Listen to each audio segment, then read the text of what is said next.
Alhamdulillahilladzi arsala rasulahu bil huda wa dinil haqq liyuzhirahu 'ala ad-dini kullihi wa kafa billahi shahidan. Asyhadu an la ilaha illallah wahdahu la syarika lah wa asyhadu anna Muhammadan 'abduhu wa rasuluhu la nabiyya ba'dahu. Allahumma salli wa sallim ala Muhammad wa ala alihi wa sahbihi ajma'in. Amma ba'du fa ya ibadallah, ittaqullaha haqqa tuqatih wa la tamutunna illa wa antum muslimun. Qala Allah ta'ala fil Qur'anil Karim, A'udzu billahi minasy syaithanir rajim. Bismillahirrahmanirrahim. Qad aflaha man zakkaha wa qad khaba man dassaha. Shadaqallahul azim. Bapak-bapak, saudara-saudara, adik-adik dan anak-anak kaum muslimin sidang Jumat rahimakumullah. Alhamdulillah, segala puji dan syukur mari senantiasa kita sampaikan kehadiran Allah yang telah melimpahkan nikmat yang begitu banyak kepada kita sehingga sulit kita untuk mengingat berapa jumlah nikmat yang sudah Allah titipkan kepada kita. Semoga diri kita selalu menjadi hamba yang bersyukur, menjadi hamba yang selalu berupaya untuk melaksanakan apa yang Allah perintahkan dalam kehidupan kita. Mengingat kembali hakikat Allah menciptakan kita tidak lain adalah untuk mengabdi kepadanya. Kemudian salawat beriring salam juga tidak lupa kita sampaikan kepada Nabi Muhammad sallallahu alaihi wasallam. Allahumma salli ala Muhammad wa ala ali Muhammad. Kaum muslimin sidang Jumat rahimakumullah. Bersyukur kita kepada Allah karena Ia masih memberikan kita waktu sampai hari ini. Ia masih memberi kita kesempatan untuk menjalani kehidupan dunia. Semoga kita menjadi orang-orang yang cerdas dalam menyikapi setiap kesempatan yang Allah berikan itu. Mungkin di saat kita merasa diri banyak kekurangan, banyak kesalahan, banyak dosa, ketika kita masih diberi oleh Allah kesempatan, maka kita gunakanlah waktu itu, kesempatan itu untuk meraih ampunan Allah Subhanahu wa ta'ala. Kita lakukan perbaikan diri selagi ada waktu yang Allah titipkan. Dan tentunya kita sangat yakin sebagai orang yang beriman bahwa semua kita nanti pasti akan kembali kepada Allah. Inna lillahi wa inna ilaihi raji'un. Tidak ada satupun kita yang tidak akan kembali menjalani apa yang sudah Allah gariskan untuk kita makhluk. Dan tidak ada seorang pun yang dapat lari daripada itu. Tidak ada seorang pun yang bisa menghindarkan dirinya dari ketetapan Allah Subhanahu wa ta'ala. Kaum muslimin sidang Jumat rahimakumullah, pada kesempatan Jumat kali ini khatib ingin mengingatkan untuk kita semua, termasuk diri khatib sendiri, mengajak kita semua termasuk diri khatib sendiri, bahwa Di saat kita menyadari bahwa sejauh apapun perjalanan hidup di dunia ini, nanti dia akan sampai pada satu titik, dan titik itulah yang akan memisahkan kita dengan kehidupan dunia, yaitu kematian. Kematian adalah sesuatu yang sudah menjadi ketetapan Allah bagi kita. Kita tak bisa merubah takdir. Kita tak bisa merubah apa yang Allah tetapkan. Namun yang perlu kita lakukan adalah persiapan. Persiapan untuk menghadapi takdir itu. Karena Rasulullah sudah mengingatkan kepada kita, orang yang cerdas adalah orang yang banyak ingat kepada kematian. Dia yakin mati itu pasti datang kepadanya kapan saja, dimanapun dia berada. Mati tak pernah menunggu siap tak siapnya kita, tetapi kitalah yang harus menyiapkan diri. Makanya Rasulullah juga mengingatkan orang mukmin yang cerdas, selain dia yakin dengan datangnya kematian itu, maka dia juga akan berupaya semaksimal mungkin untuk mempersiapkan diri dengan bekal-bekal terbaik yang akan ia bawa nanti di saat kematian itu datang kepadanya. Kaum muslimin sidang Jumat rahimahullah, kita sadar ketika kita lahir dari rahim ibu kita dengan izin Allah Subhanahu wa ta'ala, kita lahir dalam keadaan fitrah. Kita lahir dalam keadaan suci, tanpa dosa, tanpa noda. Dan inilah yang akan kita harapkan nanti di saat kita kembali kepada Allah Subhanahu wa ta'ala. Bagaimana di waktu kita kembali itu kepada Allah, kita berupaya mengembalikan kefitrahan diri kita, mengembalikan kesucian diri kita.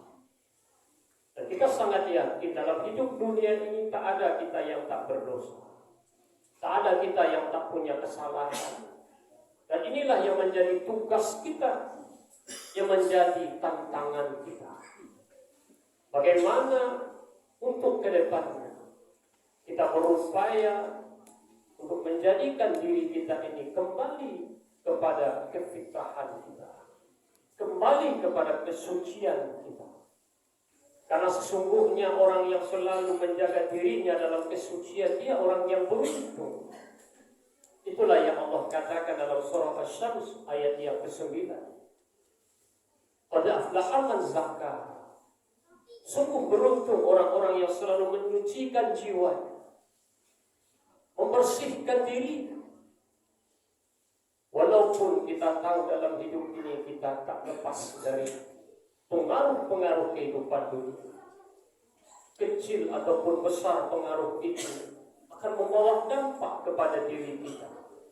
Tak bisa menghindarkan kesalahan dan dosa. Namun yang terpenting bagi kita dalam hidup ini adalah upaya kita.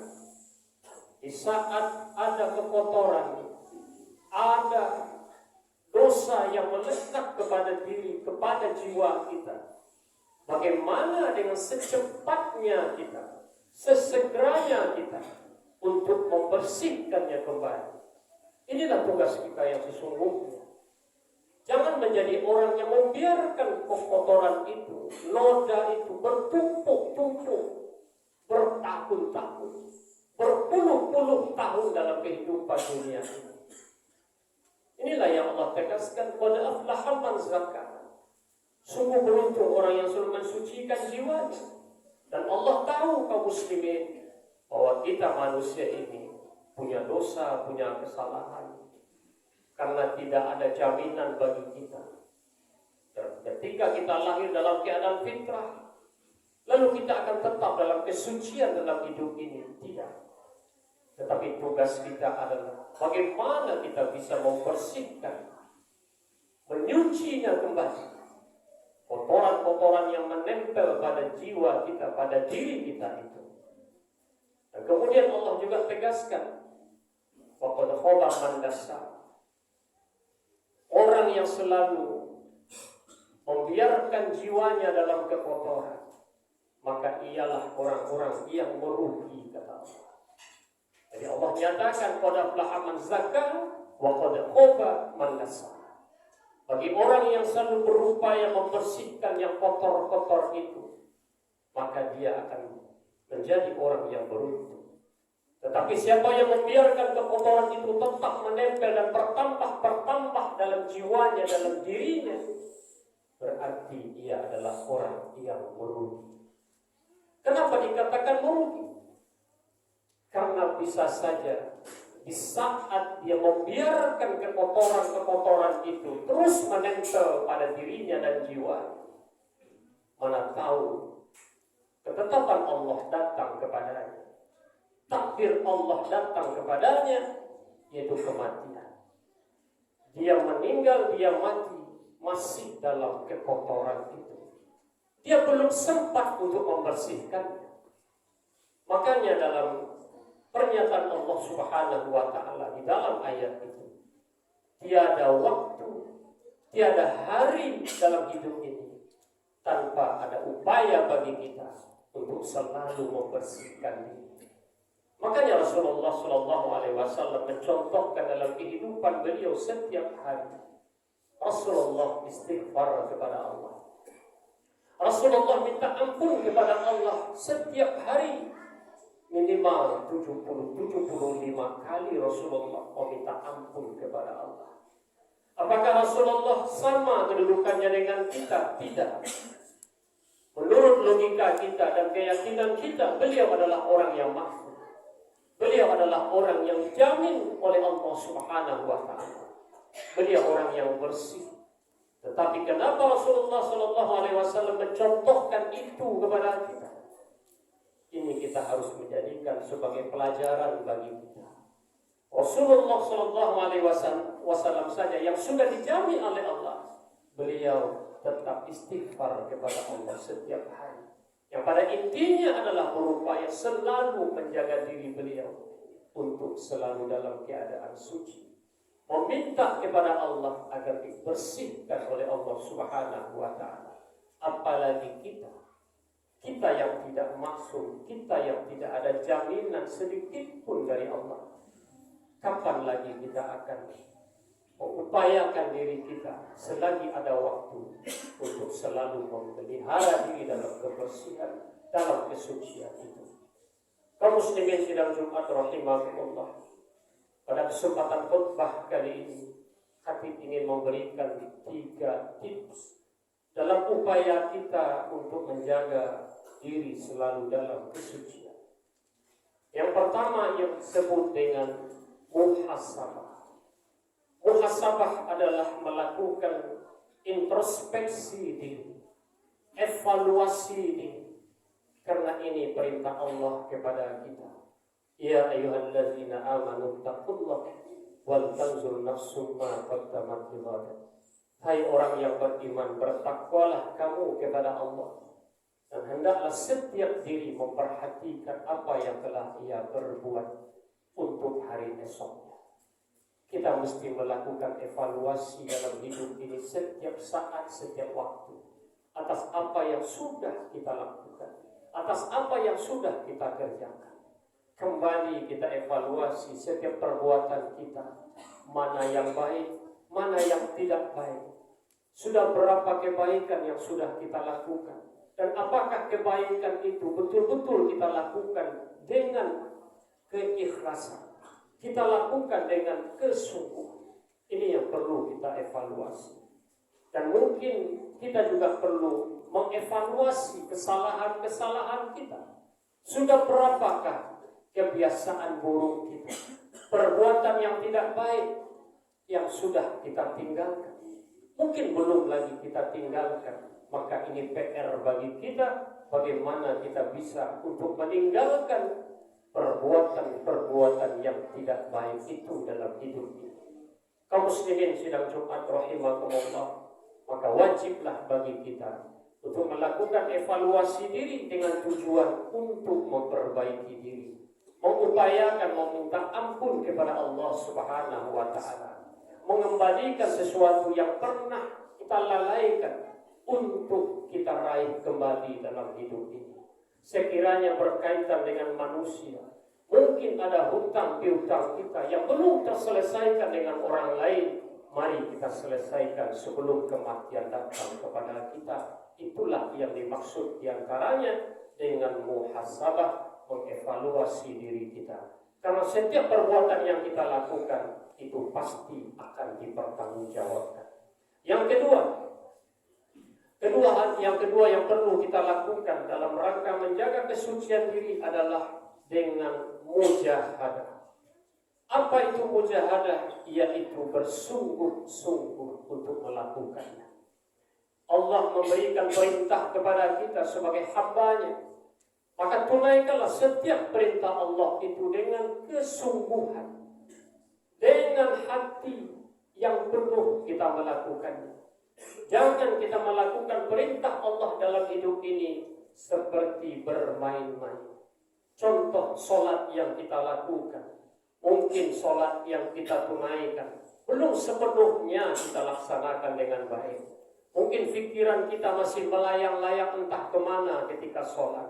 Mungkin gerakan solat kita belum sempurna. Mungkin bacaan solat kita juga belum tepat. Itulah yang mesti kita perbaiki. Lakukan dengan kesungguhan dan kecintaan. Karena inilah tugas kita sebagai seorang hamba. Bukan untuk bermain-main di dalam melaksanakan perintah Allah Subhanahu wa Ta'ala itu. Kaum muslimin sidang Jumat rahimakumullah. Kemudian yang ketiga yang perlu untuk kita lakukan dalam rangka menjaga kesucian diri kita adalah dengan muraqabah. Muraqabah adalah upaya kita mendekatkan diri kepada Tuhan kita, mendekatkan diri kepada Allah Subhanahu wa Ta'ala. Dan orang yang berupaya mendekatkan diri kepada Allah, mendekatkan diri kepada Tuhannya, dia akan merasakan dalam jiwanya, dalam dirinya, bahwa Allah selalu mengawasinya dimanapun dia berada. Apapun yang kita lakukan, kita yakin bahwa Allah melihat kita. Apapun yang kita katakan, kita yakin Allah mendengar kita. Tidak ada satupun yang tersembunyi dalam pandangan Allah Subhanahu wa Ta'ala itu. Oleh karena itu, dengan merasa diri selalu diawasi oleh Allah, mudah-mudahan ketika godaan-godaan yang akan menyeret kita kepada perbuatan yang salah, cepat kita menyadarinya dan cepat kita meninggalkan. Kenapa? Karena kita yakin Allah melihat apa yang kita lakukan itu. Allah mendengar apa yang kita katakan itu. Mungkin manusia tak melihat, tetapi Allah melihat kita.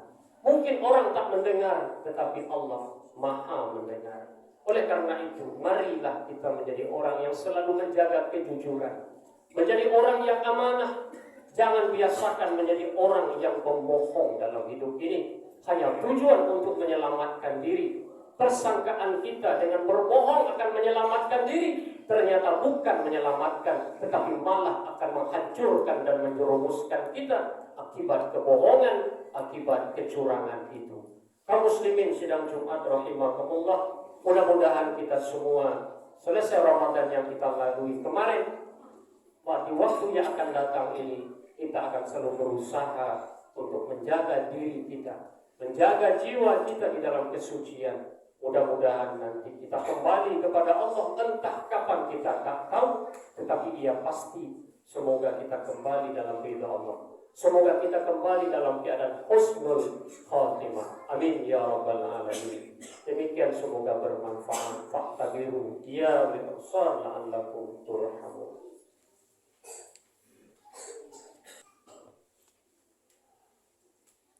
Alhamdulillah. Alhamdulillahilladzi hadana lihadza wa ma kunna linahtadiya laula an hadana Allah. Asyhadu an la ilaha illallah wahdahu la syarika lah wa asyhadu anna Muhammadan abduhu wa rasuluhu la nabiyya ba'da. Allahumma shalli wa sallim ala Muhammad wa ala alihi wa sahbihi ajma'in. Amma ba'du fa ya ibadallah, usikum wa iyaya bittaqwallah faqad fazal muttaqun. Qala Allah Ta'ala fil Qur'anil Karim, na'udzu billahi minasy syaithanir rajim. Bismillahirrahmanirrahim. wal asri innal insana lafi khusr illa alladziina aamanu wa 'amilus shalihaat wa tawassaw bil haqq wa tawassaw bis sabr.